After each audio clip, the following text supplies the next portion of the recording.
Everyone, चलिए start करते हैं क्लास 12 के इनऑर्गेनिक केमिस्ट्री के लास्ट चैप्टर कोऑर्डिनेशन कंपाउंड का लेक्चर नंबर 2।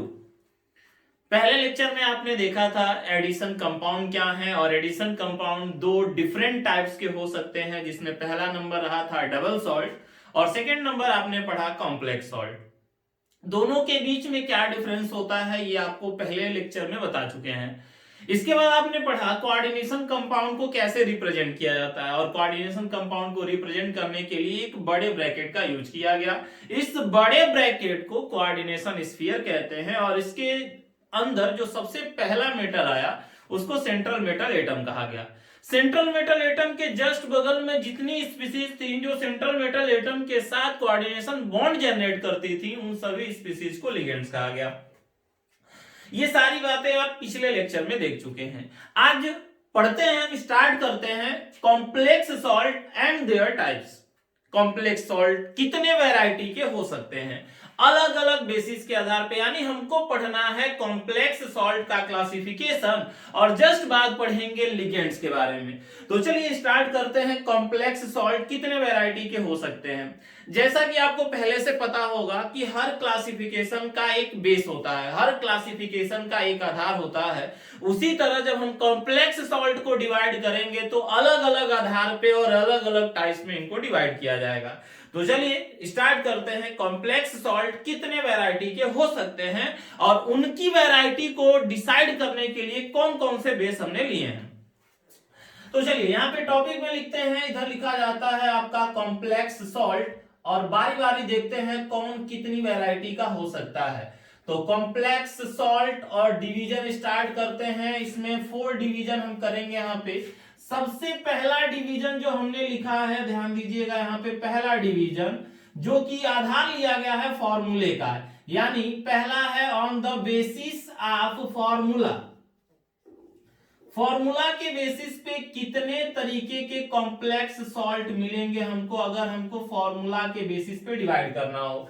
सेकेंड नंबर जो डिवीजन का हम ले रहे हैं, सेकेंड नंबर है on the basis of strength. Strength के आधार पर कितने तरह के कॉम्प्लेक्स सॉल्ट पाए जाएंगे on the basis of strength.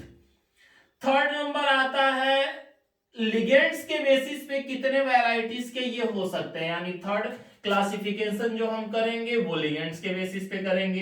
तो थर्ड नंबर हमने लिखा on the basis of ligands, क्योंकि लिगेंड्स भी बहुत अहम भूमिका निभाते हैं इनमें, इसलिए लिगेंड्स के बेसिस पे भी क्लासिफिकेशन किया गया। तो अगला क्लासिफिकेशन जो रहा on the basis of ligands रहा। और लास्ट क्लासिफिकेशन जो हम पढ़ेंगे वो पढ़ेंगे सेंट्रल मेटल एटम के बेसिस पे, यानी चौथा जो डिफरेंस रहा वो रहा on the basis of CMA. On the basis of CMA या central metal atom, central atom लिख देते हैं।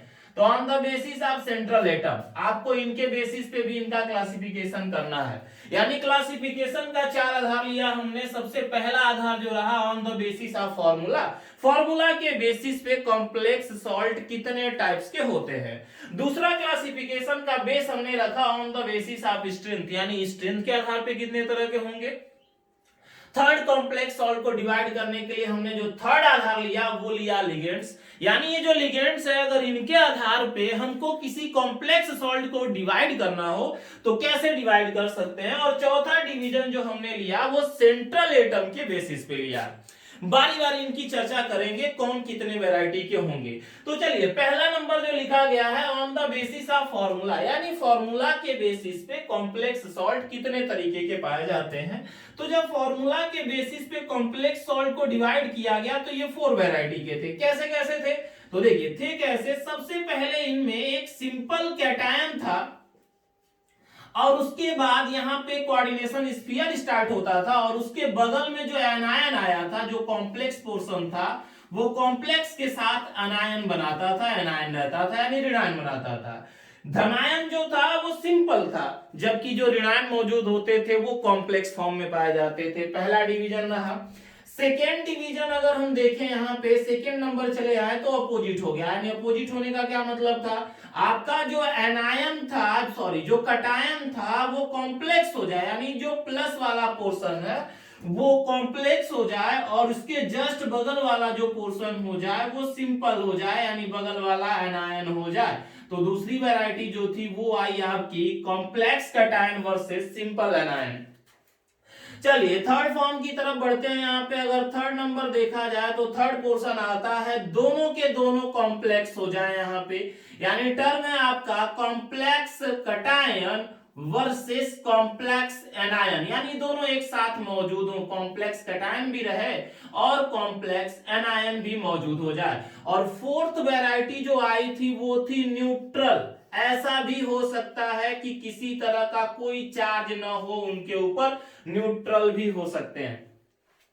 यानी जो क्लासिफिकेशन हम कर रहे हैं फॉर्मूला के बेसिस पे, वो क्लासिफिकेशन हमारा पहला नंबर आता है कि जो हमारा कैटायन हो बिल्कुल सिंपल सा हो और जो एनायन रहे मतलब जो ऋण वाला पोर्शन हो वो एक कॉम्प्लेक्स पोजीशन में मौजूद हो। कॉम्प्लेक्स क्यों कह रहा है, कॉम्प्लेक्स का मतलब मेटल के साथ कोऑर्डिनेशन बॉन्ड बना करके दोनों आयंस एक डिफरेंट बिहेव दिखाने लगेंगे, इसलिए उस पोर्शन को कॉम्प्लेक्स कहा गया। तो कॉम्प्लेक्स एनायन हो जाएंगे। कॉम्प्लेक्स कैटायन पहले आ सकते हैं, जस्ट बगल में आपका सिंपल एनायन हो सकता है, या फिर दोनों कैटायन और एनायन दोनों कॉम्प्लेक्स हो सकते हैं, और ऐसा भी हो सकता है कि इनमें कोई चार्ज ही ना हो।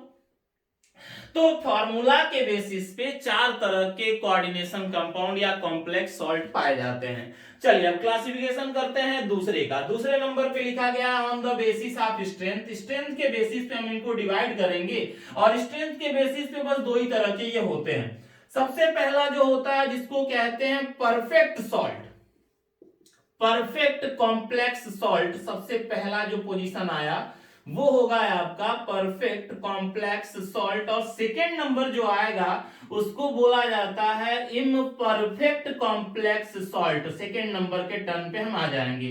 इम्परफेक्ट कॉम्प्लेक्स सॉल्ट क्यों बोला गया, स्ट्रेंथ के बेसिस पे डिवाइड किया गया है, अभी कुछ देर में आपको भी पता चल जाएगा इनकी वैरायटी ऐसी क्यों थी।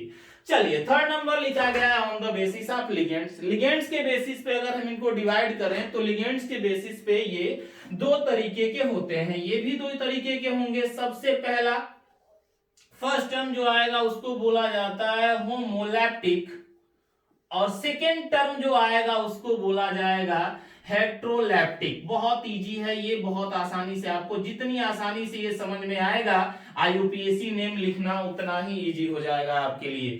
तो यहां पे रहा on the basis of ligands के बेसिस पे देखें तो दो तरह के थे, होमोलैप्टिक कॉम्प्लेक्स सॉल्ट, और सेकेंड नंबर जो रहा इनका वो था हेट्रोलैप्टिक कॉम्प्लेक्स सॉल्ट।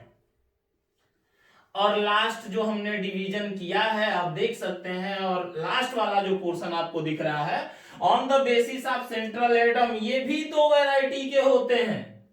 पहला जिसको बोला गया मोनोन्यूक्लियर, मोनोन्यूक्लियर बोला गया, सबसे पहला जो मोनोन्यूक्लियर कॉम्प्लेक्स सॉल्ट था, और सेकेंड जिसको बोलते हैं पॉलीन्यूक्लियर, यानी दो वैरायटी के तो ये भी थे, मोनोन्यूक्लियर और सेकेंड रहा इसका पॉलीन्यूक्लियर। तो ये कुछ क्लासिफिकेशन है एक कॉम्प्लेक्स सॉल्ट के, कैसे कैसे होंगे ये सारी वैरायटी आपको अभी देखनी है, और बहुत इजी है। जितना इजी आप इनको बनाएंगे उतने आसानी से आप आईयूपीएसी नेमिंग लिख सकते हैं, उतने आसानी से आप इसको समझ सकते हैं। यानी एक जो कॉम्प्लेक्स सॉल्ट हो सकता है वो चार तरीके से हम उसको डिवाइड कर सकते हैं।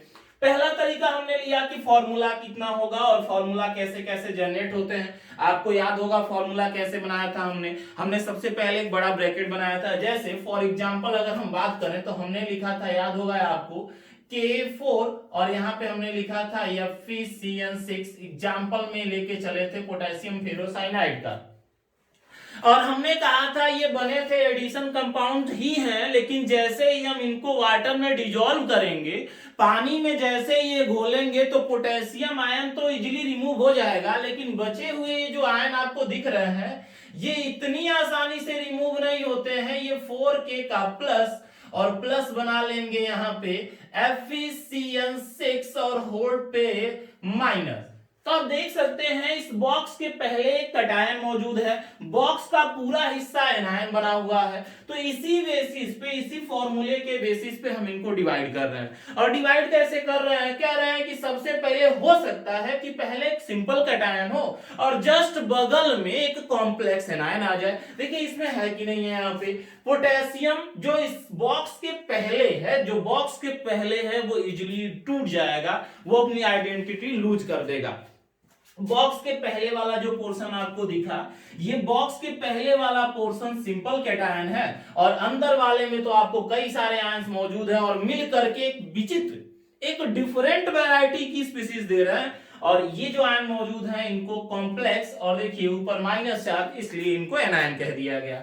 दूसरी वैरायटी क्या हो सकती है, यानी अगर आपसे पूछे कि simple cation versus complex anion क्या है, तो सिंपल कैटायन क्या है और वर्सेस यहां लिखा गया कॉम्प्लेक्स एनायन, मतलब ऐसे कॉम्प्लेक्स सॉल्ट जिसके जो काउंटर एनायन, काउंटर कैटायन होते हैं वो सिंपल होते हैं और जो उनके एनायन होते हैं वो कॉम्प्लेक्स फॉर्म में पाए जाते हैं। ऐसे कंपाउंड बोले जाएंगे simple cation and complex anion complex salt. For example आपसे कहे कोई एग्जाम्पल बताइए, इनके एग्जाम्पल क्या होंगे। तो देखिए फॉर एग्जाम्पल अगर हम लिखें तो एग्जाम्पल में हमने सबसे पहले लिख ही दिया है, यहाँ पे एग्जाम्पल क्या होगा आपका K4 FeCN6 हो जाएगा। इसके अलावा एक और आएगा K3 FeCN6, बहुत सारे होंगे। अरे आपको पहचानना है और पहचानना बहुत आसान होता है। आपको बॉक्स के पहले अगर कोई एटम्स दिखाई दे, मेटल एटम्स दिखाई दे, तो वो मेटल एटम एक सिंपल कैटायन बना रहा होगा। अब बाकी जो पोर्शन बना होगा वो एक तरह का सिंपल एनायन बना रहा होगा, सॉरी एक तरह का कॉम्प्लेक्स एनायन बना रहा होगा। और ऐसी स्पीशीज कहलाती है, ऐसा complex salt simple cation and complex anion कहलाएगा। चलिए सेकेंड टर्म क्या लिखा हुआ है, सेकेंड टर्म लिख रहा है यहाँ पे complex cation and simple anion. Complex cation हो जाए और एनायन जो रहे वो बिल्कुल सिंपल हो जाए। बहुत इजी है, इनको भी हम इजीली कैलकुलेट कर सकते हैं। मतलब वो ये कहना चाहता है कि जो कैटायन हो वो बड़े ब्रैकेट में आए और जस्ट बगल में एनायन आ जाए। तो इनका एग्जांपल अगर हमको लिखना हो तो कैसे लिखेंगे, यानी अगर आपसे कहे कि इनका डिफिनीशन क्या होगा, complex cation and simple anion क्या होंगे, तो ऐसे कॉम्प्लेक्स सॉल्ट जिनका कैटायन कॉम्प्लेक्स फॉर्म में होता है जबकि एनायन जो होगा वो सिंपल होता है, ऐसे कॉम्प्लेक्स सॉल्ट, ऐसे सॉल्ट जो होते हैं वो complex cation and simple anion complex salt कहलाते हैं। फॉर एग्जांपल, तो देखिए एग्जांपल का अगर इनका लिया जाए तो CO, इसके साथ हमने लिया NH3 जो कि 6 टाइम रहा, एंड यहां पे लिख देते हैं Cl2। अब देख सकते हैं इसमें ये वाला जो पोर्शन होगा जब हम इनको वाटर में डिजोल्व करेंगे, ध्यान दीजिएगा यहाँ पे हमने लिखा CO, NH3 का NH3 6 टाइम्स है और यहाँ पे हमने लिख दिया Cl2। जब हम वाटर में डिजोल्व करेंगे तो ये देगा आपको CO NH3 पे 6 होल्ड पे चार्ज आएगा 2 माइनस का और प्लस 2Cl माइनस। यानी ये जो बॉक्स वाले हिस्से होते हैं, कई बार आपको पिछले लेक्चर में भी बता चुके थे, जो बॉक्स वाला पोर्शन आपको दिखाई दे रहा है, ये बॉक्स वाले पोर्शन इजीली डिसोसिएट होते ही नहीं है, टूटते नहीं है। तो अगर बॉक्स वाले पोर्शन टूटते नहीं है तो फिर हम उनमें कैटायन और एनायन कैसे फॉर्म करेंगे, बहुत आसान है समझना। आपको अगर ब्रैकेट के पहले कोई स्पीशीज दिखाई दे तो ध्यान रखिएगा कि ब्रैकेट के जो पहले स्पीशीज है यहाँ पे वो पॉजिटिव आयन बना लेगी और जो लास्ट में बनती है वो निगेटिव आयन बना लेती है। जनरल अगर आपको ऐसे चेक करना हो तो इस ब्रैकेट के पहले यानी कोऑर्डिनेशन स्फीयर के पहले लिखा हुआ जो मेटल होगा वो पॉजिटिव आयन बना रहा होगा और जस्ट बाद वाला जो होगा वो निगेटिव आयन बनाता है यहाँ पे। तो ध्यान से देखिएगा, यहाँ पे पहला जो फॉर्मूला के बेस पे हम डिवाइड कर रहे हैं वो है simple cation and complex anion. मतलब एक ऐसा कॉम्प्लेक्स सॉल्ट लें जिनका कैटायन यानी धरायन बहुत सिंपल हो जबकि एनायन जो हो वो कॉम्प्लेक्स हो जाए, बड़े ब्रैकेट में आ जाए। दूसरा उन्होंने कहा ऐसा भी हो सकता है कि आपका जो कैटायन हो यानी पॉजिटिव आयन वाला जो पोर्शन हो वो कॉम्प्लेक्स हो यानी बड़े ब्रैकेट में आ जाए और जो निगेटिव आयन वाला हो वो सिंपल हो। थर्ड कह रहा है ऐसा भी तो हो सकता है कि दोनों के दोनों कॉम्प्लेक्स ही हो जाए। ऐसे भी कंपाउंड आते हैं जिनमें धनायन भी कॉम्प्लेक्स हो जाए और ऋणायन भी कॉम्प्लेक्स हो जाए। फॉर एग्जाम्पल ऐसा कैसे होगा और कब कब ऐसा हो सकता है, कहां कहां देखने को मिलेगा आपको, तो चलिए यहां पे लिख देते हैं। मिलेगा क्या, यहाँ पे हमने लिखा CO, यहाँ पे हमने लिख दिया NH3। NH3 कितने बार है, यहाँ पे 6 टाइम्स है। और इसी के जस्ट बगल में हम लिख देते हैं CO, और यहाँ पे दिखा देते हैं आपको, यहाँ पे CN लिख देते हैं, और CN है हमारा 4 टाइप्स, और ऊपर चार्ज लिख देते हैं 4 माइनस का। यानी ये जो कॉम्प्लेक्स कैटायन और कॉम्प्लेक्स एनायन आपको दिख रहे हैं ये अलग अलग वैरायटी में है। और लास्ट लिखा है न्यूट्रल। न्यूट्रल का मतलब न तो प्लस चार्ज हो और न ही इन पे माइनस का चार्ज हो। तो यहाँ पे देखिए न तो प्लस और न माइनस का चार्ज हो, ऐसा मिलेगा। बहुत फेमस है ये NiCO4, और यहाँ पे ब्रैकेट लगा देते हैं। इनके पहले न तो धनायन है और न ही इनके बाद में ऋणायन है, और न तो इस पूरे कॉम्प्लेक्स सॉल्ट पे कोई चार्ज है। तो इस तरीके से हमने डिवीजन किया फॉर्मूला के बेसिस पे, और डिवीजन करने के बाद इनको अलग अलग वैरायटी में अलग अलग एग्जाम्पल के साथ हमने इनको रिप्रेजेंट कर दिया। अब आते हैं, देखते हैं यहाँ पे और कितनी वैरायटी से इनको हम डिवाइड कर सकते हैं। तो ध्यान से यहाँ देखिएगा, अगली वैरायटी जो लिखी गई है on the basis of strength. Complex salt को स्ट्रेंथ के आधार पे बांटना है, यानी कौन टूटेगा और कौन नहीं टूटेगा।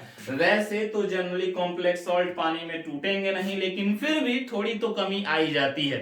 तो चलिए देखते हैं यहाँ पे स्ट्रेंथ के बेसिस पे कितने तरीके के ये होंगे। तो स्ट्रेंथ के बेसिस पे दो तरीका, एक परफेक्ट और दूसरा इम्परफेक्ट। परफेक्ट क्या होता है, तो ऐसे कॉम्प्लेक्स सॉल्ट जिनके कोऑर्डिनेशन स्फीयर का पूरा कॉम्प्लेक्स आयन, पूरा का पूरा कॉम्प्लेक्स आयन डिसोसिएट नहीं होता, किसी भी केस में डिसोसिएट नहीं हो, उनको बोला जाता है परफेक्ट कॉम्प्लेक्स सॉल्ट। और परफेक्ट कॉम्प्लेक्स सॉल्ट का एक बहुत ही बेहतरीन एग्जांपल आप पहले भी देख चुके हैं, ये लिखा हुआ है, ये भी है। दोनों के दोनों एग्जांपल जो आपको लिखे गए हैं ये सब परफेक्ट है। ये जितने भी आपको एग्जाम्पल लिखे जा रहे हैं यहाँ पे लिख दे रहे हैं K4FeCN6, बहुत इजी है, ये परफेक्ट है, ये इतनी आसानी से डिसोसिएट नहीं होते हैं, ये टूटते ही नहीं है। तो ध्यान दीजिएगा यहाँ पे परफेक्ट का मतलब जो इजीली डिसोसिएट ना होते हो। लेकिन इम्परफेक्ट क्या होता है, हमने पहले भी आपको डिफरेंस में कहा था कि डबल सॉल्ट तो टूट जाते हैं लेकिन कॉम्प्लेक्स सॉल्ट डिसोसिएट नहीं होते हैं। बट यहाँ पे देखिए वर्ड लिखा है इम्परफेक्ट कॉम्प्लेक्स सॉल्ट। कुछ ऐसे भी कॉम्प्लेक्स सॉल्ट मिले जिनको अगर थोड़ा सा हीट किया जाता है तो पूरी मात्रा तो नहीं लेकिन थोड़ी सी मात्रा उनके आयंस की डिसोसिएट हो जाती है। ये कॉम्प्लेक्स पोर्शन जो आपको दिख रहा है, ये कॉम्प्लेक्स पोर्शन के आयन डिसोसिएट हो जाते हैं, टूट जाते हैं। जबकि ऐसा तो केवल एडिशन कंपाउंड में, सॉरी, ऐसा तो केवल डबल सॉल्ट में पाया जाता है। जबकि इसमें भी कुछ ऐसे मिल जाते हैं कि जिनको अगर थोड़ा हीट कर दिया जाए तो वो अपने आयंस में डिसोसिएट हो जा रहे थे। ऐसे ही कॉम्प्लेक्स सॉल्ट को बोला जाता है इम्परफेक्ट कॉम्प्लेक्स सॉल्ट। और इसका एग्जांपल मिलेगा आपको K2CD, और यहां लिख देते हैं CN जो कि 4 टाइम्स था। CD का मतलब होता है कैडमियम, और यहां आप देख सकते हैं ये जो कंपाउंड है ये बहुत ज्यादा मात्रा में नहीं, ऐसा नहीं कि 100% डिसोसिएट होता है, लेकिन फिर भी कुछ मात्रा तो इसकी टूट ही जाती है, इसलिए इसको बोला जाता है इम्परफेक्ट कॉम्प्लेक्स सॉल्ट। तो ध्यान दीजिएगा जो वर्ड लिखा जा रहा है यहाँ पे, परफेक्ट का मतलब क्या होगा, जिनको किसी भी केस में किसी कंडीशन में आप थोड़ी सी मात्रा भी इस कोऑर्डिनेशन स्फीयर की न तोड़ पाए, वो है परफेक्ट कॉम्प्लेक्स सॉल्ट। और दूसरा टर्म लिखा हुआ है इम्परफेक्ट कॉम्प्लेक्स सॉल्ट। इम्परफेक्ट क्या होगा, जिसको अगर थोड़ा सा कंडीशन चेंज कर दिया जाए तो थोड़ी सी मात्रा कॉम्प्लेक्स सॉल्ट के पोर्शन की, कॉम्प्लेक्स आयन के पोर्शन की डिसोसिएट हो जाए, उसको कहते हैं इम्परफेक्ट कॉम्प्लेक्स सॉल्ट। चलिए थर्ड नंबर लिखा गया है on the basis of ligands. Ligands के बेसिस पे डिवाइड करना है कि कितने तरीके के होंगे। तो चलिए देखते हैं कितने तरीके के होंगे लिगेंड्स के बेसिस पे। और बेसिस बहुत आसान है। लिगेंड्स क्या है, जो बॉक्स के अंदर मेटल के बगल वाले एलिमेंट है, सॉरी एलिमेंट नहीं, जितनी स्पीसीज बचेंगे वो सब के सब आपके क्या हैं, लिगेंड्स हैं। अब यहाँ पे लिगेंड्स का बेसिस हमने लिया होमोलेप्टिक और एक तरफ लिखते हैं हेट्रोलेप्टिक। होमो का मतलब होता है एक जैसा और हेट्रो का मतलब होता है डिफरेंट, यानी होमोलेप्टिक कॉम्प्लेक्स सॉल्ट क्या होंगे, तो ऐसे कॉम्प्लेक्स सॉल्ट जिनके लिगेंड्स बिल्कुल सेम होते हैं। कोऑर्डिनेशन स्फीयर के अंदर जो लिगेंड्स मौजूद होंगे वो सेम वैरायटी के होंगे, सेम टाइप्स के होंगे, वो कहलाएंगे होमोलेप्टिक। अब आप बताइए Fe के साथ ये जो CN जुड़ा हुआ है क्या अलग अलग CN है, नहीं सेम है, इसलिए ये क्या कहलाएगा आपका होमोलेप्टिक कहलाएगा। नीचे वाले पोर्शन में ध्यान दीजिए, क्या आपको अलग अलग दिखा, अभी भी नहीं दिखा, ये भी क्या कहलाएगा आपका होमोलेप्टिक कॉम्प्लेक्स सॉल्ट कहलाएगा। यहां देख लीजिए, क्या आपको बॉक्स के अंदर CD तो मेटल हो गया, इसके बगल वाला कोई एलिमेंट ऐसा है जो अलग दिखा आपको, नहीं सेम एक जैसे हैं, तो ये भी आपका कहलाएगा होमोलेप्टिक। यहां देख लीजिए ये भी होमोलेप्टिक, ये भी, जितने एग्जांपल हमने अभी तक लिखे लगभग सबके सब होमोलेप्टिक है। फिर हेट्रोलेप्टिक क्या होंगे, तो हेट्रोलेप्टिक कॉम्प्लेक्स सॉल्ट क्या होंगे, तो ऐसे कॉम्प्लेक्स सॉल्ट जिसमें कोऑर्डिनेशन स्फीयर के अंदर डिफरेंट टाइप्स के लिगेंड्स मौजूद हों, वो कहलाएंगे आपके हेट्रोलेप्टिक। ऐसे कॉम्प्लेक्स सॉल्ट जिसमें कोऑर्डिनेशन स्फीयर के अंदर डिफरेंट टाइप के लिगेंड्स मौजूद हों, वो कहलाएंगे heteroleptic complex salt.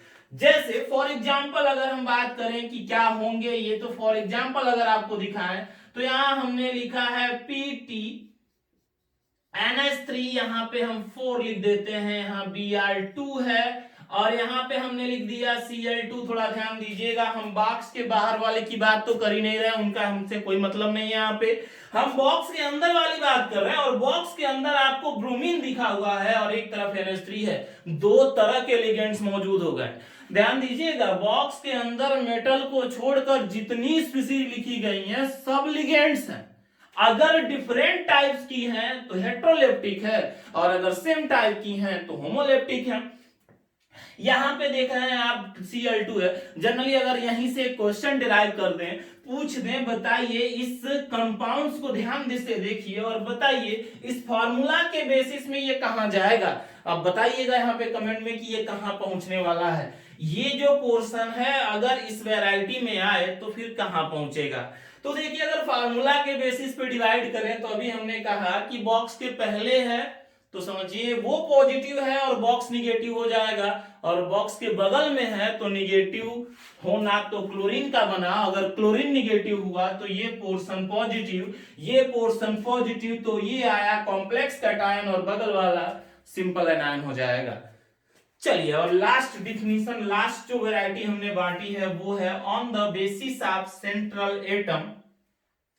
Central atom के बेसिस पे हमने डिवाइड किया दो पोर्शन में, एक तरफ लिखा गया है मोनोन्यूक्लियर और एक तरफ लिखा गया है पॉलीन्यूक्लियर। पॉली माने होता है अधिक, यानी एक से ज्यादा, और मोनो का मतलब तो होता है एक। तो मोनोन्यूक्लियर क्या होंगे, ऐसे कॉम्प्लेक्स सॉल्ट जिसमें केवल एक सेंट्रल मेटल एटम पाया जाता है, सेंट्रल मेटल एटम का एक ही न्यूक्लियस मौजूद हो, वो कहलाएगा मोनोन्यूक्लियर कॉम्प्लेक्स सॉल्ट। जैसे अब तक तो हमने जितने देखे एग्जांपल वो सब मोनोन्यूक्लियर है भाई, एक बार सेंट्रल मेटल एटम आ रहे हैं, देखिए हर जगह, यहां देखिए, ये देखिए यहां पे एक बार आया, ये सब एक बार आए हैं।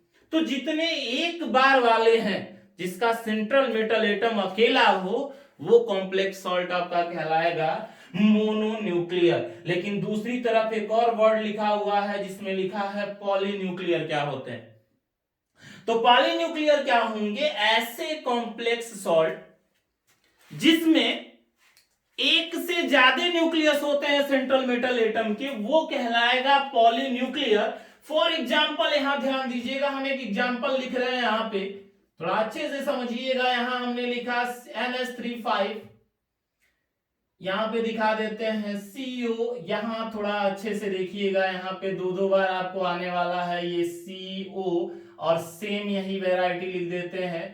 NH3 5 टाइम्स है, और जस्ट बगल में यहां दिखा देते हैं Cl4। ध्यान दीजिए, अब यहाँ पे हमने क्या कहा, पॉलीन्यूक्लियर क्या होंगे, जिसमें दो दो न्यूक्लियस मौजूद हो सेंट्रल मेटल एटम के। देखिए दो हैं, यहाँ भी सीओ और यहाँ भी सीओ, दो हैं, दो अलग अलग, सॉरी दो सेम तरह के यहाँ पे आपको दिखाई दे रहे हैं न्यूक्लियस। एक तरफ यहाँ सीओ है और यहाँ भी सीओ दिखा गया है। तो ऐसे कॉम्प्लेक्स सॉल्ट जिसके अंदर दो दो न्यूक्लियस मौजूद हो सेंट्रल मेटल एटम के, वो कहलाएगा पॉलीन्यूक्लियर। अगर अकेला मौजूद रहा तो वो कहलाएगा मोनोन्यूक्लियर। देखिए यहाँ पे जो अकेले हैं, ये जितने दिख रहे हैं ये अकेले वाले हैं, तो ये सब मोनोन्यूक्लियर है। इसका एग्जांपल देने की तो जरूरत है नहीं, लेकिन जो पॉलीन्यूक्लियर है उसमें दिख रहा होगा आपको अलग अलग वेराइटी के, आपको न्यूक्लियस अलग अलग वेराइटी में। यहाँ पे देखिए, यहाँ भी सीयू है, यहाँ भी सीयू है, दो अलग दो दो सेंट्रल मेटल एटम हो गए, तो ये कहलाएगा आपका पॉलीन्यूक्लियर। अगर हम फिर से इनको इस फॉर्म में डिवाइड करें तो क्या होगा, तो देखिए ये एनायन है, ये कॉम्प्लेक्स पोर्शन होगा। हाँ, यहाँ पे एक जानने वाली बात है जो लिगेंड्स में आपको क्लियर कर देंगे। ये हिस्सा आपको देखिए, ये जो OH दिख रहा है ये है तो लिगेंड, लेकिन भाई ये लिगेंड जो है ना, इसको और इसको आपस में जोड़ रहा है, इस साइड को और इस साइड को आपस में जोड़ रहा है, और जोड़ने की वजह से ये एक ब्रिज की तरह से बिहेव दिखाने लगता है, इसलिए इसको बोलते हैं ब्रिजिंग लिगेंड्स। अभी आगे यही पढ़ना भी है, इनको ब्रिजिंग लिगेंड्स कहा जाता है। बिल्कुल ब्रिज बना रहे हैं, जोड़ रहे हैं दोनों को आपस में, इस तरह के लिगेंड्स जो होते हैं वो ब्रिजिंग लिगेंड्स कहलाएंगे। यानी अगर पहली न्यूक्लियर में आप देखेंगे तो जो लिगेंड्स मौजूद होंगे वो ब्रिज का भी काम करेंगे, ब्रिजिंग लिगेंड्स भी रहेंगे, जबकि मोनोन्यूक्लियर में एक सिंपल तरह का लिगेंड्स मौजूद रहेगा। यहाँ पे तो आपको ब्रिजिंग लिगेंड्स भी दिखाई देंगे। तो ये टाइप्स रहे कॉम्प्लेक्स सॉल्ट के, क्या थे, तो एक बार जल्दी से फिर से इनको रिवाइज कर लेते हैं कैसे कैसे हमने डिवीजन किया था इनका। तो देखिए यहाँ पे हमने जब डिवीजन स्टार्ट किया तो हमने कहा भाई कॉम्प्लेक्स सॉल्ट जो होते हैं इनको हम 4 कैटेगरी में डिवाइड कर सकते हैं। कौन कौन सी कैटेगरी रही थी, कैटेगरी डिवाइड तो करेंगे बट उनका एक बेस होना चाहिए। बेस क्या माना हमने, सबसे पहला बेस माना कि फॉर्मूला का बेस, दूसरा हमने माना स्ट्रेंथ का बेस, तीसरा हमने कहा कि लिगेंड्स के आधार पे हम डिवाइड करना चाहते हैं, और चौथा हमने कहा कि नहीं हम सेंट्रल मेटल एटम के आधार पे डिवाइड करना चाहते हैं। जब बात फार्मूला की आई तो हमको पता है जब भी एक कॉम्प्लेक्स सॉल्ट लिखा जाता है तो एक बड़ा ब्रैकेट जस्ट बगल में या पहले कुछ एलिमेंट लिखे जाते हैं। अब इसके बेसिस पे हम डिवाइड कर रहे हैं, बड़ा ब्रैकेट वाला पोर्शन कॉम्प्लेक्स कहलाएगा और बगल वाले सिंपल कहलाएंगे। तो अब आप सोच लीजिए कैसे कैसे इनको हम रिप्रेजेंट कर सकते हैं। हो सकता है हमारा जो कॉम्प्लेक्स कंपाउंड बना हो उसमें सबसे पहले धनायन, सबसे पहले कुछ लिखा हो, अब बाकी बड़ा सा बॉक्स बनाया हो, सबसे पहले जो लिखा है वो सिंपल कैटायन होगा और बाद में जो बना वो कॉम्प्लेक्स एनायन होगा। फिर इसके बाद हमने कहा अरे ऐसा भी तो हो सकता है कि नहीं बॉक्स पहले लिखें अब बाद में एलिमेंट को लिख दें, तो बॉक्स पहले लिखा हुआ है अब बाद में एलिमेंट है तो इसको कॉम्प्लेक्स कैटायन और सिंपल एनायन कह देंगे।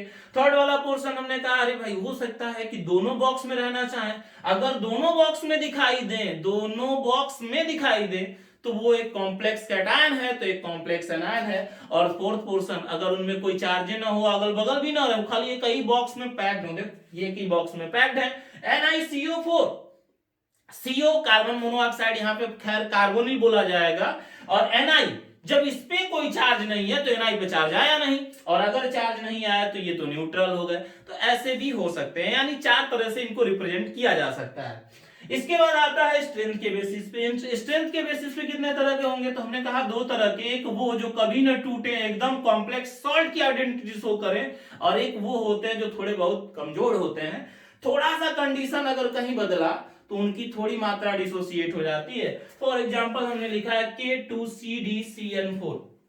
नेम क्या होंगे इनके, घबराइए नहीं, नेम तो IUPAC नेमिंग में आपको लिखना आ जाएगा और बहुत आसान होता है इनका IUPAC नेमिंग लिखना। IUPAC पूछी जाती है आपके बोर्ड एग्जाम में, कॉम्पिटिटिव एग्जाम में बहुत बार पूछी गई है और पूछी भी जाएगी।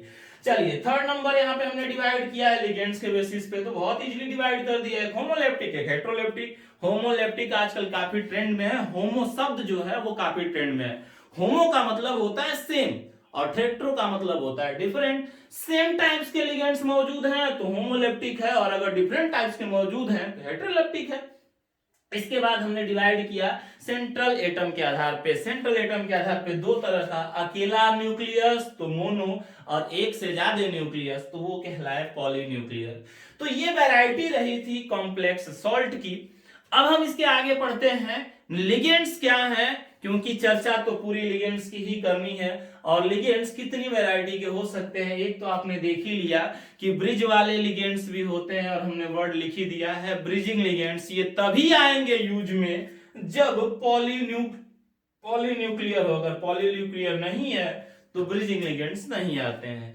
तो नोट करिए इसको, फिर आगे बढ़ते हैं नेक्स्ट टॉपिक की तरफ।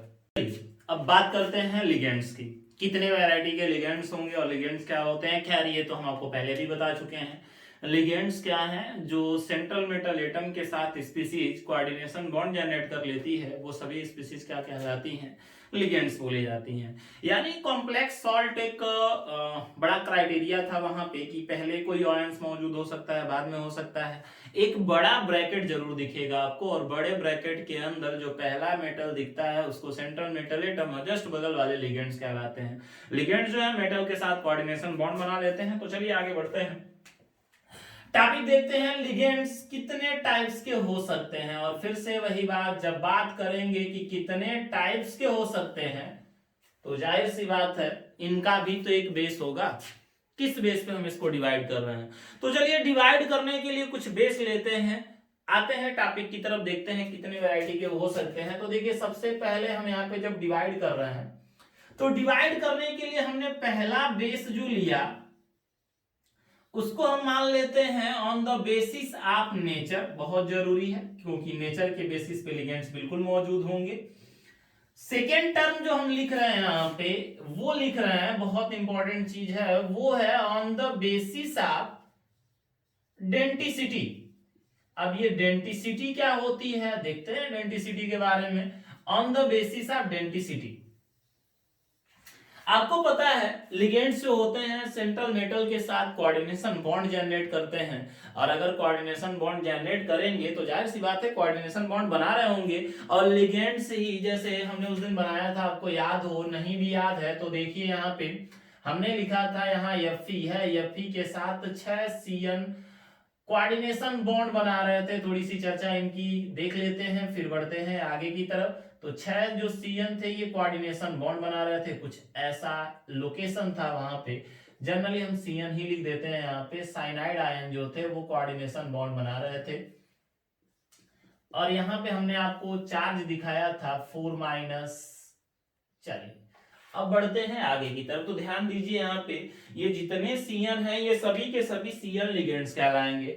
और अगर सभी के सभी CN लिगेंड्स हैं यहाँ पे और सब कोऑर्डिनेशन बॉन्ड बना रहे हैं, और कोऑर्डिनेशन बॉन्ड में इलेक्ट्रॉन्स की जरूरत पड़ती है, तो जाहिर सी बात है कि भाई लिगेंड्स तो वही होंगे ना जिनके पास इलेक्ट्रॉन एक्सेस होगा, इलेक्ट्रॉन ज्यादा होगा। अगर इलेक्ट्रॉन ही नहीं है तो क्या वो इलेक्ट्रॉन शेयरिंग कर पाएंगे। जो कोऑर्डिनेशन बॉन्ड जनरेट होता है ना, इसमें सबसे पहले इलेक्ट्रॉनों का ट्रांसफॉर्मेशन होता है, एक इलेक्ट्रॉन दिए जाते हैं फिर शेयरिंग होती है, बाकी कहानी आपने पढ़ी होंगी। बट यहाँ पे अगर हम जनरली कहें कि जो लिगेंड्स हैं वो क्या कर सकते हैं, तो लिगेंड्स क्या करेंगे, वो इलेक्ट्रॉन डोनेट करते हैं, as a Lewis acid behave दिखाते हैं। अब इसी बेस पे हमने डिवाइड कर दिया कि भाई लिगेंड्स जो होंगे नेचर के बेसिस पे बांट लीजिए, और दूसरा डेंटिसिटी की। डेंटिसिटी माने एक लिगेंड्स कितना कोऑर्डिनेशन बॉन्ड बना पाया। जैसे देखिए ये लिगेंड्स एक बार में कितना बना पाया, एक बार में एक बना पाया। तो डेंटिसिटी का सेंस यही है, कितना इलेक्ट्रॉन पेयर कोई लिगेंड्स डोनेट कर सकता है, उस नंबर ऑफ इलेक्ट्रॉन्स पेयर, या फिर सेंट्रल मेटल एटम के साथ कितना कोऑर्डिनेशन बॉन्ड बना सकता है, वो कोऑर्डिनेशन बॉन्ड बनाने की जो संख्या है वही उसकी डेंसिटी कहलाएगी। तो हम यहाँ लिगेंड्स का जब बांट रहे हैं तो दो बेसिस लिया हमने, एक नेचर ले लिया और दूसरा हमने कह दिया कि नहीं इस बार हम डिवाइड करेंगे इनकी डेंसिटी पे। तो डेंसिटी के बेसिस पे देखते हैं और यहाँ नेचर के बेसिस पे। तो जाहिर सी बात है भाई नेचर के बेसिस पे यहाँ पे 3 तरह के पाए गए, यहाँ पे 3 तरीका हो गया इनका। सबसे पहला जिनको बोला गया पॉजिटिव, सॉरी यहाँ पे ये बहुत कम देखने को मिलते हैं, पॉजिटिव लिगेंड्स। पॉजिटिव लिगेंड्स का मतलब क्या था, ऐसे लिगेंड जिनमें प्लस चार्ज पाया जाता है वो पॉजिटिव होंगे। लेकिन सोचने वाली बात है भाई जिनके पास प्लस चार्ज है उन पे इलेक्ट्रॉन की कमी है, जो इलेक्ट्रॉन की कमी रखेंगे वो इलेक्ट्रॉन देंगे लेकिन फिर भी ये देते हैं, तो कौन कौन ऐसे होंगे उनकी भी बात करेंगे। तो पॉजिटिव लिगेंड्स। सेकेंड आता है जिसको बोला जाता है निगेटिव लिगेंड्स। सबसे ज्यादा आपको अगर दिखेंगे तो यही दिखेंगे बेचारे, यही ऐसे हैं जो ज्यादा दिखते हैं यहाँ पे, निगेटिव लिगेंड्स दिखेंगे। और लास्ट जो आएगा वो दिखेगा आपको थर्ड वाला पोर्शन, जिनको कहते हैं न्यूट्रल लिगेंड्स, इनको बोला जाएगा न्यूट्रल लिगेंड्स। ध्यान से इनको अच्छे से समझिए यहाँ पे न्यूट्रल लिगेंड्स। और अगर हम चर्चा कर दें तो भाई न्यूट्रल लिगेंड्स भी दो तरह के होते हैं, एक वो जिनके पास लोन पेयर है, एक वो जिनके पास लोन पेयर नहीं है फिर भी बनाएंगे। जिनके पास लोन पेयर है, देखिए इनको थोड़ा सा हम डिवाइड कर देते हैं, यहीं पे लिख देते हैं कि ये न्यूट्रल लिगेंड्स जो होंगे वो दो वैरायटी के हो सकते हैं। और कौन कौन हो सकते हैं, तो ध्यान से, पहला जिनके पास लोन पेयर है, which have LP, lone pair electron. और एक वो भी होंगे भैया जो रखते ही नहीं है, सेकेंड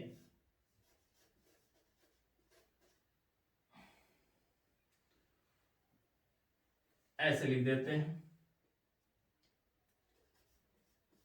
जिनमें एलपी प्रेजेंट नहीं होता है।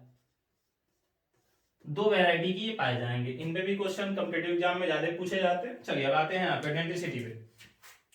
डेंटिसिटी के बेसिस पे अगर हम डिवाइड करें तो दो तरीका, सबसे पहला जिसको बोला गया मोनोडेंटेट, पहला मोनोडेंटेट, और सेकेंड जिसको बोला गया पॉलीडेंटेट। फर्स्ट मोनोडेंटेट और सेकेंड बोला गया जिसको पॉलीडेंटेट।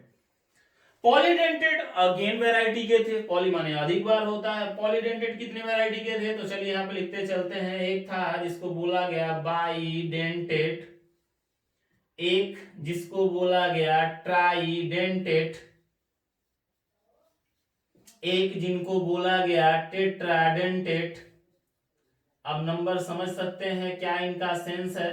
फिर इसके बाद जो अगला आया उसको बोला गया, टेट्रा के बाद आता है पेंटाडेंटेट कहते हैं, पेंटाडेंटेट। और लास्ट आया जिनको बोला गया हेक्साडेंटेट।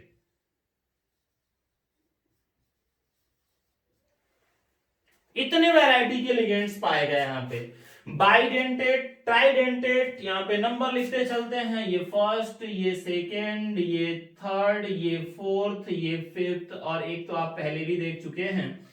तो डेंटिसिटी के बेसिस पे हमने डिवाइड किया यहाँ दो तरीके का, एक मोनोडेंटेट और एक पाए जाते हैं जिनको हम कहेंगे पॉलीडेंटेट। हाँ, वो अलग बात है कि कुछ स्पेशल वैरायटी के भी लिगेंड्स मौजूद होंगे, जिसमें हमने आपको नाम लिख दिया था, अभी लिखे भी थे। उसमें एक पहला नंबर आता है, यहाँ पे ध्यान दीजिएगा, उसमें आगे हम डिवीजन अगर दिख दें तो वो होता है आपका ब्रिजिंग लिगेंड्स। आपने देखा था अभी ब्रिजिंग लिगेंड्स क्या होते हैं, तो कुछ वैरायटी इनकी भी बात कर लेंगे। ब्रिजिंग लिगेंड्स वो भी इसी कंडीशन में एक होंगे। और एक और आता है भाई, ये जितने पोर्शन आपको दिख रहे हैं ना, ये जितना दिख रहे हैं, जब ये सेंट्रल मेटल एटम से कोऑर्डिनेशन बॉन्ड बनाएंगे तो बनाने के बाद ये एक रिंग बना लेते हैं, और इसलिए इनको किलेट भी कहते हैं, किलेट या किलेटिंग लिगेंड्स कहा जाता है। तो कुछ स्पेशल वैरायटी के और लिगेंड्स पढ़ लेंगे, यहाँ पे किलेट लिख दिए हैं। और एक और जो लिगेंड्स आप पढ़ लेंगे यहाँ पे वो होगा एम्बी डेंटेट। आप डेंटिसिटी के बेसिस पे ही डिवाइड कर रहे हैं, तो यहाँ पे देख लीजिए एक हो जाएगा आपका एम्बीडेंटेट। और एम्बीडेंटेट जो होता है एक तरह का मोनोडेंटेट कंपाउंड ही है, पढ़ेंगे देखते हैं क्या होता है ये। तो देखिए यहाँ पे हमने डिवीजन कर दिया कि भाई लिगेंड्स कितने वैरायटी के होंगे और कैसे कैसे बनेंगे। तो कितने वैरायटी के लिगेंड्स हैं, लिगेंड्स का जो क्लासिफिकेशन किया हमने नेचर के बेसिस पे, और दूसरा क्लासिफिकेशन हम कर दे रहे हैं डेंटिसिटी के बेसिस पे। बारी बारी से देखते चलिएगा। लिगेंड्स क्या है, तो भाई ये बॉक्स के अंदर वो स्पीसीज जो मेटल से कोऑर्डिनेशन बॉन्ड बनाती है उसी को क्या कहा जाएगा, लिगेंड्स कहा जाएगा। अब डिवाइड कर रहे हैं यहाँ पे, तो अब सोचिए, आप खुद समझिए अगर लिगेंड्स इलेक्ट्रॉन पेयर देने वाले होते हैं तो जाहिर सी बात है कि उनमें इलेक्ट्रॉन कहीं ना कहीं तो ज्यादा होगा ही। और अगर ऐसा है तो कितने वैरायटी के हो सकते हैं? तो सबसे आश्चर्य वाली बात आती है कि पॉजिटिव लिगेंड्स, मतलब अगर डिफिनीशन की बात कर लें तो ऐसे लिगेंड जिनमें प्लस चार्ज होता है। भाई अगर प्लस चार्ज होगा तो कोई एटम तो ऐसा होगा जो इलेक्ट्रॉन रखा होगा। तो यहां पे आइए, पॉजिटिव लिगेंड्स क्या होंगे? ऐसे लिगेंड्स, पॉजिटिव की बात कर रहे हैं, ऐसे लिगेंड्स जो प्लस चार्ज रखते हैं वो लिगेंड्स पॉजिटिव लिगेंड्स कहलाएंगे। तो चलिए फॉर एग्जांपल अगर हमसे कहता है कि बताइए कौन कौन है ऐसे, तो आपको बहुत सारे तो नहीं मिलेंगे। जैसे NO का प्लस मिलेगा जिसको बोलते हैं नाइट्रोसोनियम आयन। एक लाइन आप ध्यान देंगे यहां पे, जब भी किसी पॉजिटिव आयन का नाम लिखा जाता है, लाइन क्लियर रहिएगा, जब भी किसी पॉजिटिव आयन का नाम लिखा जाता है तो जनरली आपको उनके लास्ट में IUM लिखा नजर आएगा। जैसे सोडियम, पोटेशियम, मैग्नीशियम, लास्ट में IUM लिखा नजर आता है। फिर इसके बाद यहाँ पे अगला टर्म आ जाइए, NO का प्लस, इसके बाद आ जाएगा NO2 पे प्लस, इस पे भी चार्ज बनता है। यहाँ पे ये जितने भी दिख रहे हैं ये सब के सब क्या कहलाएंगे? आपके पॉजिटिव लिगेंड्स कहलाएंगे। फिर अगला नंबर क्या लिखा गया है? Negative ligands. भाई इनकी संख्या तो बहुत ज्यादा है, क्योंकि इन्हीं के पास तो इलेक्ट्रॉनों की अधिकता है, इलेक्ट्रॉन एक्सेस मात्रा में है, और जिनके पास इलेक्ट्रॉन अधिक है वही इलेक्ट्रॉन पेयर देने की क्षमता भी रखते हैं। तो नेगेटिव लिगेंड्स क्या होंगे? कि ऐसे लिगेंड जिन पे माइनस चार्ज पाया जाता हो, ऐसे लिगेंड्स क्या कहलाएंगे? Negative ligands. एग्जांपल में तो एकदम झड़ी लगी हुई है निगेटिव लिगेंड्स की। कौन कौन से आएंगे? एक्स का माइनस। फॉर एग्जाम्पल हम बात कर रहे हैं कौन कौन से लिगेंड्स होंगे? एक्स का माइनस मतलब हैलाइड आयन। इसके बाद आपको मिलेगा CO3 का डबल माइनस, SO4 का डबल माइनस, एसीटेट का माइनस। कितना बताएं? सब के सब माइनस वाले पोर्शन क्या कहलाएंगे? निगेटिव लिगेंड्स कहलाएंगे। एक्सेस लिमिट, बड़ी मात्रा में इनके पास इलेक्ट्रॉन प्रेजेंट है। चलिए इसके बाद लिखा है न्यूट्रल लिगेंड्स। न्यूट्रल लिगेंड्स क्या होंगे? तो ऐसे लिगेंड जिनमें कोई चार्ज नहीं होता है फिर भी इलेक्ट्रॉन पेयर डोनेट करने की क्षमता रखते हैं, ऐसे लिगेंड्स क्या कहलाएंगे? न्यूट्रल लिगेंड्स कहलाएंगे। खास बात दो तरह के होंगे। हो सकता है कि उसमें कोई एटम एक ऐसा प्रेजेंट हो जो लोन पेयर रखा हो, जैसे ऑक्सीजन हो जाए। यानी यहाँ पे अगर हमको एग्जांपल दिखाना चाहें, भाई एग्जांपल बताइए क्या होगा, तो न्यूट्रल लिगेंड्स का अगर एग्जांपल दिखाएं तो H2O हो जाएगा। H2O में वो इलेक्ट्रॉन पेयर रखता है, लोन पेयर है इसके पास, तो ये यहाँ पे आ जाएगा। फिर आपसे कहते बताइए और कौन होगा? NH3। भाई NH3 भी हो सकता है क्योंकि नाइट्रोजन लोन पेयर रखा हुआ है। तो ये जो लिगेंड्स हैं ये कहलाएंगे न्यूट्रल लिगेंड्स। लेकिन इसमें भी दो बात है, एक कि भाई लोन पेयर रखा हुआ हो और दूसरा लोन पेयर ना रखा हुआ हो। तो जो लोन पेयर रखा है उसमें तो ये दोनों दिख ही रहे हैं आपको। ये दोनों जो आपको दिखाई दे रहे हैं, ये जो दोनों पोर्शन आपको दिखाई दे रहा है, ये दोनों एक ही वैरायटी वाले हैं जिसमें किसी एक एटम के पास लोन पेयर मौजूद होता है। कुछ इलेक्ट्रॉन ऐसे रह जाते हैं जो बॉन्डिंग नहीं बना पाते और वही आपका कोऑर्डिनेशन बॉन्ड बना लेंगे। लेकिन ऐसे भी होते हैं जिनके पास लोन पेयर नहीं होता है, तो वो क्या करते हैं? तो उनके पास पाई इलेक्ट्रॉन होता है। जैसे जैसे यहां पे आ जाइए, इसका एग्जांपल अगर आपसे पूछे तो जैसे एगो तो खुद बेंजीन है, बहुत सारा डबल बॉन्ड लेके रखा हुआ है, तो एक बेंजीन है। बेंजीन खुद एक तरह का न्यूट्रल लिगेंड्स है। और एक और आ जाएगा आपका, आप देखना चाहें तो यहाँ पे एथिलीन हो जाएगा, CH2 double bond CH2, double bond है, इलेक्ट्रॉन पेयर इधर से उधर हो सकते हैं ये। तो यहाँ पे ये न्यूट्रल लिगेंड्स कहलाएंगे। यानी अगर हम जनरली कहें तो नेचर के बेसिस पे हमने जब लिगेंड्स को डिवाइड किया तो हम तीन तरीके से जनरली डिवाइड कर सकते हैं। पहला कि जिस पे प्लस चार्ज हो उसको पॉजिटिव लिगेंड्स कहा गया, दूसरा जिस पे माइनस चार्ज हो उसको निगेटिव लिगेंड्स कहा गया। जाहिर सी बात है कि निगेटिव लिगेंड्स की संख्या ज्यादा होगी क्योंकि इनमें इलेक्ट्रॉन देने की पावर ज्यादा होती है और इलेक्ट्रॉन देना जो चाहे वही तो है आपका लिगेंड्स, तो इनकी नंबरिंग ज्यादा होगी, बहुत ज्यादा मिलेंगे। कार्बोनेट, सल्फेट, एसीटेट, फॉर्मेट, बहुत सारे जितने भी आएंगे वो सबके सब आपके निगेटिव लिगेंड्स कहलाएंगे। और कुछ ऐसे भी होते हैं जिनमें कोई चार्ज नहीं होता है फिर भी वो कोऑर्डिनेशन बॉन्ड बना लेते हैं, जैसे H2O, NH3 और अभी कुछ देर पहले लिखे थे NiCO4 में CO भी एक तरह का ऐसा कंपाउंड है जिनमें कोई चार्ज नहीं होता है, न्यूट्रल लिगेंड्स है। बट ये न्यूट्रल लिगेंड्स भी भाई दो तरह के हो सकते हैं, एक जिसमें कोई ऐसा एटम मौजूद हो जैसे यहाँ पे है जो इलेक्ट्रॉन पेयर दे सकता हो, एक ऐसा भी हो सकता है इलेक्ट्रॉन पेयर न रहे तो क्या करते हैं खूब ढेर सारा डबल बॉन्ड बनाए होंगे, भाई डबल बॉन्ड में इलेक्ट्रॉन की प्रोबेबिलिटी ज्यादा होती है तो वहां से डोनेट कर लेंगे। तो ये दो वैरायटी के होते हैं। तो ये तो बात रही कि नेचर के बेसिस पे ये कितने वैरायटीज के होते हैं। चलिए अब इसके आगे आते हैं, इनको इरेज करते हैं थोड़ा सा और अब आगे की तरफ बढ़ते हैं और इनके बारे में थोड़ा सा अच्छे से क्लियरिफाई करते हुए आगे निकलते हैं। तो इनको हम यहाँ पे करते हैं इरेज और इसके बाद पढ़ते हैं अगली टॉपिक की तरफ, और ये क्या होंगे क्योंकि विदाउट इनके लिगेंड्स के बारे में समझना थोड़ा सा मुश्किल हो जाता है। तो चलिए इनकी मेरे साथ बने रहिए और देखिए अगली टॉपिक की तरफ बढ़ते हैं। यहाँ पे तो ये टर्म लिखा हुआ है on the basis of denticity. Denticity का मतलब अभी बताया है, डेंटिसिटी का सेंस है कि मेटल के साथ एक सिंगल लिगेंड कितना कोऑर्डिनेशन बॉन्ड बनाने की क्षमता रखता है, एक बार में कितना, एक सिंगल लिगेंड कितना कोऑर्डिनेशन बॉन्ड जनरेट कर सकता है, इसी की संख्या जो होती है वो कहलाती है डेंटिसिटी। और हम उसी डेंटिसिटी पे बांट रहे हैं भाई दो तरीके से, एक जिसको हमने नाम दिया मोनोडेंटेट और एक जिनको हमने कहा पॉलीडेंटेट। मोनोडेंटेट क्या होते हैं, तो मोनोडेंटेट का मतलब ऐसे लिगेंड्स जो सेंट्रल मेटल एटम यानी केंद्रीय धातु परमाणु CMA के साथ केवल और केवल एक कोऑर्डिनेशन बॉन्ड बनाते हैं, एक बार में एक सिंगल लिगेंड्स केवल एक कोऑर्डिनेशन बॉन्ड बना सकता हो, ऐसे कंपाउंड ऐसे लिगेंड्स कहलाएंगे मोनोडेंटेट।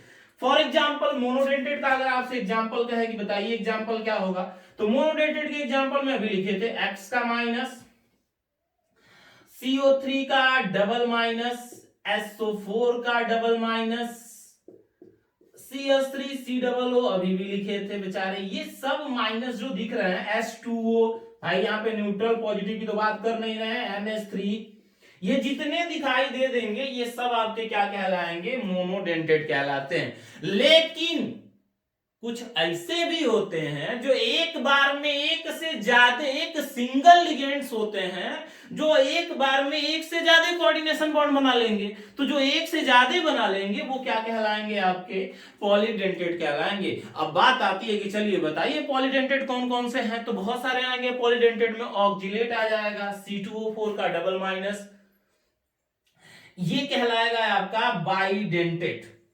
अब आगे देखते हैं पॉलीडेंटेट यानी एक बार में एक से अधिक कोऑर्डिनेशन बॉन्ड बनाते हो। अब इसमें बारी बारी से नंबर आया हुआ है, ध्यान दीजिएगा, हमने लिखा है बाइडेंटेट।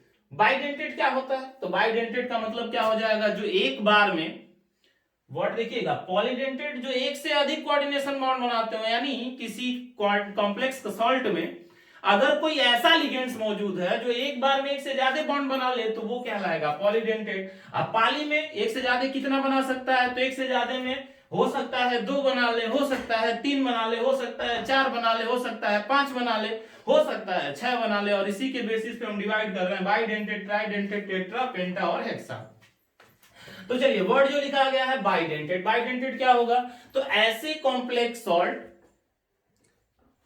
ऐसे लिगेंड्स जो एक बार में 2 कोऑर्डिनेशन बॉन्ड बनाते हो, ऐसे लिगेंड्स कहलाते हैं बाइडेंटेट। फॉर एग्जांपल यहां ध्यान दीजिएगा, हम यहाँ पे किसका एग्जांपल लिख के चल रहे हैं, फॉर एग्जांपल अगर हम बात कर ले यहाँ पे तो C2O4 का डबल माइनस, ये कहलाएगा बाइडेंटेट। इसके अलावा एक आता है EN, शॉर्ट फॉर्म है EN, EN का मतलब क्या होगा, EN का मतलब होता है एथिलीन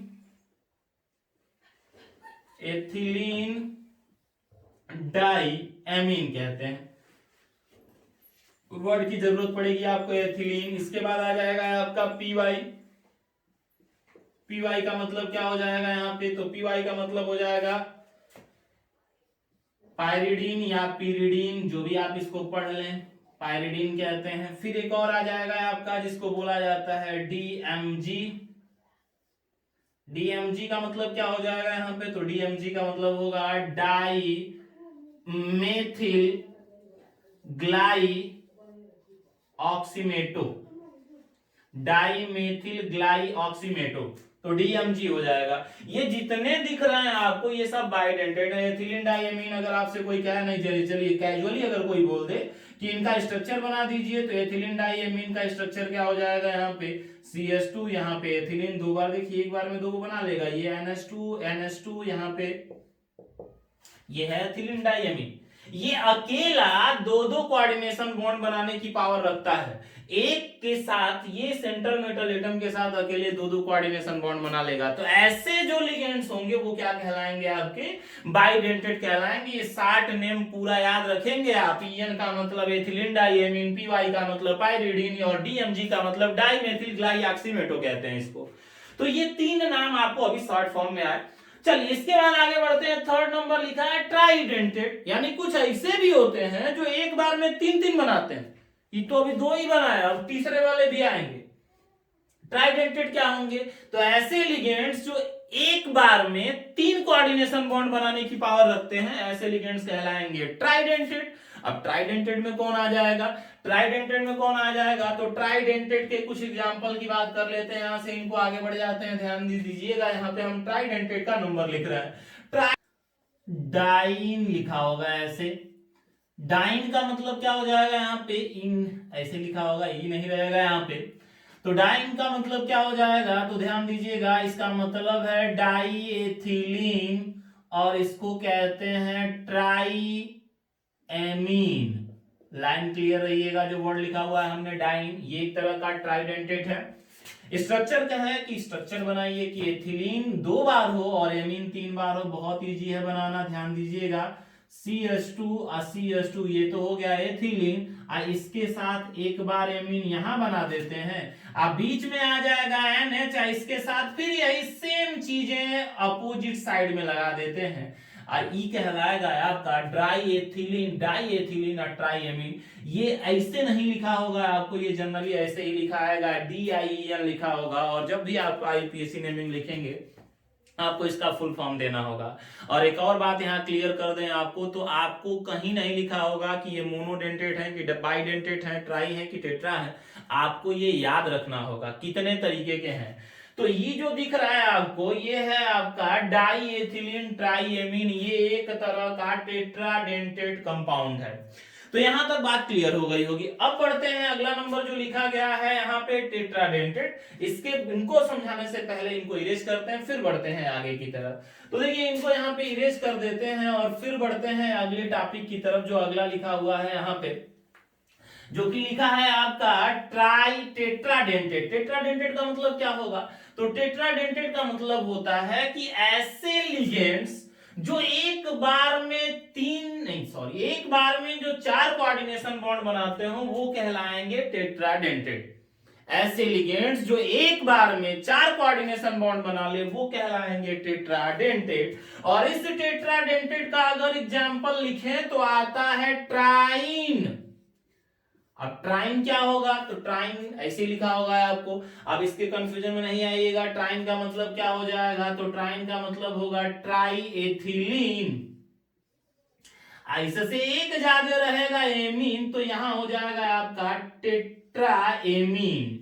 ये इसका पूरा नाम हो जाएगा ट्राई एथिलीन और टेट्राएमीन। तो ट्राई एथिलीन और टेट्राएमीन लिखा गया है। अब इसका स्ट्रक्चर कैसे बना है यहाँ पे, तो यहाँ देखिए एथिलीन 3 बार और टेट्राएमीन, एमीन मतलब 4 बार। तो कैसे बना है यहाँ पे, तो बहुत आसान है बनाना। यहाँ पे CH2 2 बार बना दिया हमने और यहाँ पे लिख दिया NH2। तो ये तो हो गया ना एथिलीन और एमीन, तो एथिलीन और एमीन हो गया। फिर हम यहाँ लिखेंगे NH, हमने लिख दिया यहाँ पे NH और फिर यहाँ पे बना देते हैं 4 बार लाना है, तो CH2 और यहाँ पे NH2 हो जाएगा, सॉरी यहाँ NH2 नहीं NH हो जाएगा यहाँ पे, और फिर यहीं से लिख देंगे CH2 और यहाँ आ जाएगा NH2। देखिए यहाँ पे हो गया ये NH2 CH2 फिर NH फिर CH2 फिर NH CH2 से भाई बैलेंस ही कंप्लीट कर लीजिए ना। यहाँ पे देखिए यहाँ पे CH2 के बाद NH होगा, N होगा, फिर CH2 के बाद N होगा, और नाइट्रोजन की बैलेंसी 3 होती है। 2 बॉन्ड बना लिया तो जाहिर सी बात है एक नाइट्रोजन रखेगा, एक हाइड्रोजन रखेगा यहाँ पे। अब ध्यान से क्लियर करिए, यहाँ से देखिए इसके पास लोन पेयर, इनके पास लोन पेयर, इनके पास लोन पेयर, इनके पास लोन पेयर। अब आप बताइए एक बार में 4 बना सकता है कि नहीं बना सकता है? 4 रखा है तो एक बार में कितना, ये एक बना देगा, वही बना देगा, एक ही बना देगा, एक ही बना देगा, तो एक बार में कितना बना लेगा? तो एक बार में जो 4 कोऑर्डिनेशन बॉन्ड बना ले वो कहलाएगा आपका ट्राइन, यानी ट्राई एथिलीन टेट्राएमीन। कंफ्यूज मत होइएगा, आईयूपीएसी नाम में इसकी जरूरत पड़ेगी, शॉर्ट नेम वाले बहुत परेशान करते हैं, बिल्कुल जरूरत पड़ेगी इसकी, तो इसको पढ़ेंगे ट्राइएथिलीन टेट्राएमीन। चलिए अगला नंबर जो लिखा गया है, अगला क्या लिखा है यहाँ पे? तो अगला है पेंटाडेंटेट। पेंटाडेंटेट डिफिनीशन में कोई दम नहीं है। पेंटाडेंटेट क्या होंगे? ऐसे लिगेंड जो एक बार में 5 कोऑर्डिनेशन बॉन्ड बनाते हो, ऐसे लिगेंड्स क्या कहलाएंगे? पेंटाडेंटेट कहलाएंगे। और आइए अब पहुंचते हैं पेंटाडेंटेट के एग्जांपल पे। तो पेंटाडेंटेट का जो एग्जांपल आता है वो होगा EDTA पे 3 माइनस, थोड़ा कंफर्म रहिएगा जो वर्ड लिख रहा है EDTA पे 3 माइनस होगा। अब EDTA क्या है? तो माइनस अगर 3 है EDTA, तो EDTA का मतलब क्या होगा यहाँ पे? इसको कहते हैं एथिलीन डाइएमीन। यहाँ पे 3 माइनस है इसलिए इसको ट्राइएसीटेट कहेंगे। लाइन ध्यान दीजिएगा, यहाँ पे इसको ट्राइएसीटेट कहेंगे, एथिलीन डाइएमीन। अब बोल देंगे ट्राइएसीटेट, एथिलीन डाइएमीन, और इसके बाद यहाँ पे नंबर लिखा हुआ है ट्राइएसीटेट। इसी तरह से अगर हेक्साडेंटेट की बात करें तो ऐसे लिगेंड जो एक बार में 6 कोऑर्डिनेशन बॉन्ड बनाते हैं उनको क्या बोला जाएगा? तो उनको कहा जाएगा हेक्साडेंटेट। और हेक्साडेंटेट में जो अगला एग्जांपल आने वाला है वो सेम यहीं से उठा के आते हैं, और वो हो जाएगा EDTA पर 4 माइनस। और 4 माइनस क्यों होगा, कैसे आया यहाँ पे? तो इसका नाम क्या लिख देंगे? इसको लिखेंगे एथिलीन डाइएमीन, और टी माने यहाँ पे अब टेट्रा लिखेंगे क्योंकि 4 माइनस है, तो टेट्रा एसीटेट। अब कहे इसका एग्जांपल बताइए स्ट्रक्चर से, तो बहुत आसान है बनाना इनका। देखिए एथिलीन डाइएमीन बहुत आसान है, बहुत आसान है इनको बनाना। देखिए यहाँ पे लिखा है एथिलीन डाइएमीन, तो बना लेते हैं हम, जाहिर सी बात है एथिलीन। एथिलीन किसको लिख देंगे? CH2 और कह रहा है डायामीन है यानी डाइएमीन है, तो हम यहाँ पे एक बार यहाँ आयन और एक बार यहाँ आयन। आप देख रहे हैं ट्राई एसीटेट, तो ट्राई एसीटेट करना है तो 2 यहाँ जोड़ देते हैं, एक यहाँ जोड़ देंगे, तो जाहिर सी बात है एक बैलेंसी रहेगी, तो कौन लेके जाएगा? हाइड्रोजन लेके जाएगा। और यहाँ पे एसीटेट बनाना है तो आपको पता होगा एसीटेट का फार्मूला होता है CH3COO माइनस। कहीं गलती से CH3CO माइनस लिख देंगे गड़बड़े हो जाएगा।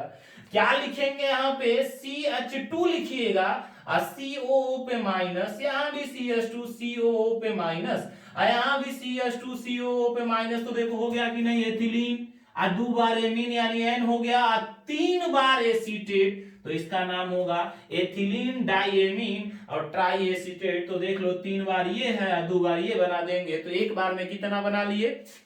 5 बना लिए। इसी तरह से अगर आपसे कहे हेक्साडेंटेट का बनाइए, तब हेक्साडेंटेट मतलब एथिलीन डाइएमीन टेट्रा एसीटेट, तो बनाना बहुत इजी है इसको। यहाँ पे अगर आप ये बना चुके हो तो चौथा बनाना बहुत इजी हो जाएगा। अब बनाते कैसे हैं? तो सेम वैरायटी भाई CH2 बनाइए, और यहाँ पे N, यहाँ पे भी N, और 2 जगह N लिख के 4 बार एसीटेट दे दीजिए, CH2CO का माइनस, यहाँ भी CH2COO का माइनस, और यहाँ से भी 2 वैरायटी बनेगी ही बनेगी। और बना भी देते हैं यहाँ से 2 वैरायटी, यहाँ लिख देते हैं CH2COO माइनस और CH2COO माइनस। ये होगा एथिलीन डाइएमीन टेट्रा एसीटेट।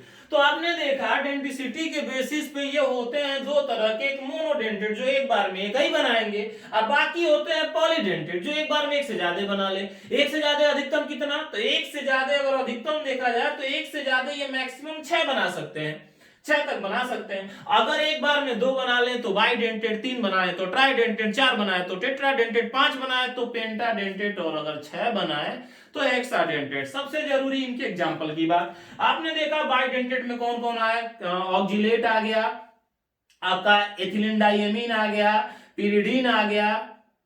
फिर इसके बाद अगला नंबर लिखा है ट्राइडेंटेट। ट्राइडेंटेट क्या होते हैं? तो जो एक बार में 3, और हमने अभी नाम लिखा दिया, ट्राइन लिखे,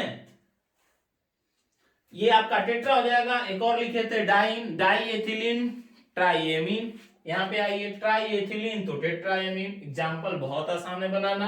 पेंटाडेंटेट और हेक्सा में देखिए दोनों में ईडीटीए ही लिखा नजर आएगा, एक में 3 माइनस होता है तो एक में 4 माइनस होता है। ज्यादातर यही आते हैं कि तो क्योंकि ये थोड़े अनस्टेबल फील होते हैं, ज्यादातर यही हेक्सा वाले भी आपको दिखाई देंगे। ईडीटीए जिसपे 4 माइनस, एथिलीन डाइएमीन और टेट्रा एसीटेट, याद रखिएगा आप इनको। अब आ जाइए दो और तीन बचे हैं, उनकी भी बात कर लेते हैं। तो लिगेंड्स में एक आया ब्रिजिंग लिगेंड्स, अभी दिखाए थे ब्रिजिंग लिगेंड्स क्या होते हैं। तो जब पॉलीन्यूक्लियर कॉम्प्लेक्स सॉल्ट होता है तो ऐसे लिगेंड जो पॉलीन्यूक्लियर अभी बनाए थे, पॉलीन्यूक्लियर मतलब दो दो न्यूक्लियस हो, पॉलीन्यूक्लियर कॉम्प्लेक्स सॉल्ट में जो एक बार में दो एटम्स को जोड़ने का काम कर दें वो कहलाएंगे आपके ब्रिजिंग लिगेंड्स। और यहां आ जाइए, एक लिखा है एम्बीडेंटेड, तो एम्बीडेंटेड का मतलब होता है कि ऐसे मोनोडेंटेड कंपाउंड, मोनोडेंटेड है भाई एक बार में एक ही बनाएगा, ऐसे मोनोडेंटेड लिगेंड्स जिसके दो डोनर साइट होते हैं, मतलब दो ऐसे रहेंगे जो डोनेट कर सकते हैं, पहले वाला भी कर सकता है दूसरा वाला भी कर सकता है। जैसे यहां पे मोनोडेंटेड में आपको दिखाया जैसे NO2, नाइट्रोजन के पास लोन पेयर, ऑक्सीजन के पास लोन पेयर, दोनों तो दे सकते हैं ना। तो इसके दो डोनर साइट है, नाइट्रोजन भी है और ऑक्सीजन भी है, तो जो दो डोनर साइट रखते हो वो कहलाते हैं एम्बीडेंटेड। इंपॉर्टेंट टर्म है, पूछा गया है। लेकिन भाई याद रखिएगा, अगर नाइट्रोजन दिया तो ऑक्सीजन नहीं देगा और अगर ऑक्सीजन दिया तो नाइट्रोजन नहीं देगा, एक बार में कोई एक ही देगा, भले दो डोनर साइट लेके रखें। लेकिन याद रखिएगा जितने भी एम्बीडेंटेड होते हैं सब मोनोडेंटेड है, बस अंतर इतना है कि इसके पास दो डोनर साइट होते हैं।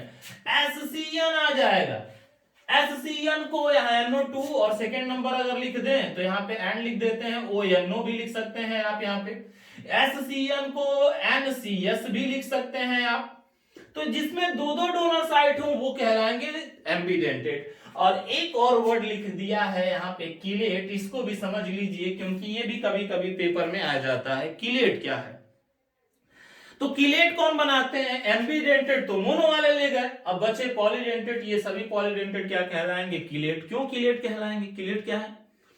तो किलेट का मतलब होता है कि जब एक से ज्यादा कोऑर्डिनेशन बॉन्ड बनाने वाले लिगेंड्स किसी मेटल से जुड़ते हैं तो एक रिंग बना लेते हैं। जैसे सपोज करिए, मान लीजिए यहाँ पे मेरे पास ये मार्कर है और इस मार्कर के ऊपर हम किसी तरीके से यहाँ पे दो लिगेंड्स पे, यहाँ देखिए यहाँ पे ये मार्कर है और हम यहाँ पे ऐसे कोई कोऑर्डिनेशन दो लिगेंड से बनाते हैं।